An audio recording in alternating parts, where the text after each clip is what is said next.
The showdown in Singapore at the current World Championships is a battle for far more than medals in the pool. Australia's most successful Olympic sport, which received more than $18.5 million from the taxpayer last year, is again involved in a stoush with the world's governing body, threatening to tarnish the reputation of the sport itself, as well as the legacy of the people involved. Two former Australian teammates are embroiled in what appears to be a power play, with the bait at the end of the line being the Brisbane 2032 Olympic Games.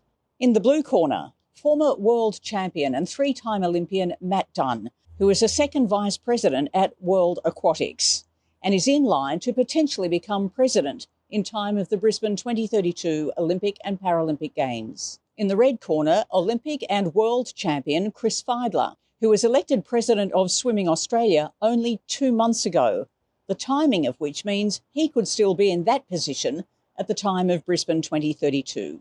He was on the same 3 Olympic teams as Matt Dunn in Barcelona 92, Atlanta 96 and Sydney 2000. But as of today, these former teammates could not be further apart.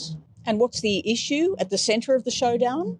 An integrity investigation into the President of Swimming Australia, Chris Fydler, carrying a potential suspension from all swimming duties.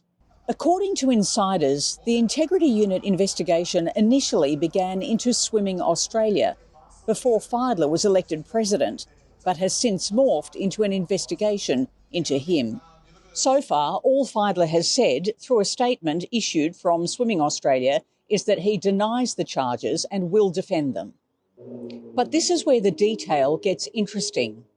In 2023, after losing patience, World Aquatics threatened to expel Swimming Australia for lack of movement in changes to its governance, including the requirement that Dunn, as a board member of the world body, also sit on Swimming Australia's board. After some toing and froing, a committee was put together to try to come up with a solution that would be suitable to both World Aquatics and Swimming Australia. Those proposals were rejected out of hand by the state bodies that were reluctant to cede any power that they held within the Swimming Australia structure. It's no secret that Chris Fydler, who was president of Swimming New South Wales at the time, was adamant and vocal that Swimming Australia should stand up against what was being demanded by the world body. Eventually, with pressure also being applied by the Australian Sports Commission, who controls the purse strings for funding of sport in this country, Swimming Australia had no option but to concede, adopting all of the requirements put forward by World Swimming. But it gets even more interesting.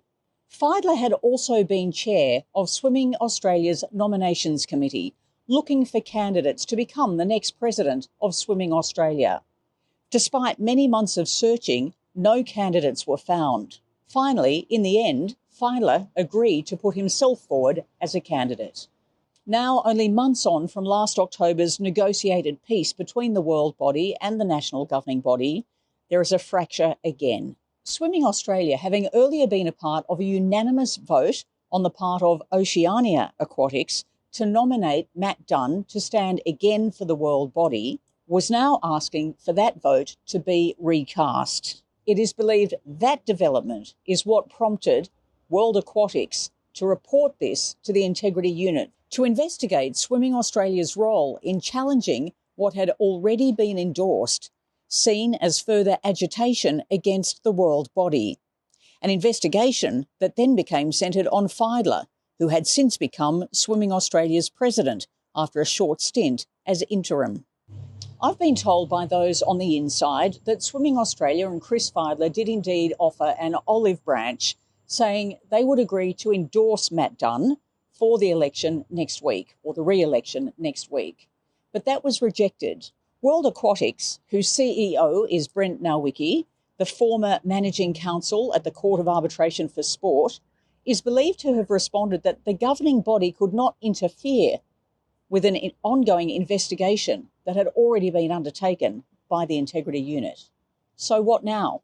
At Singapore's Congress in just over a week, members will be asked to vote on the removal of one clause inside the Constitution, basically requiring support from the national governing body when continental associations nominate candidates to the World Bureau. So that means in future, when candidates like Matt Dunn are nominated by the continental body, they don't need the support of the nation that candidate comes from, even though, if elected, that candidate must sit on the national board.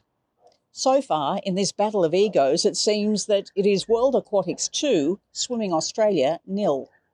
Dunn and Fydler were once mates, not just teammates, but friends outside of the pool.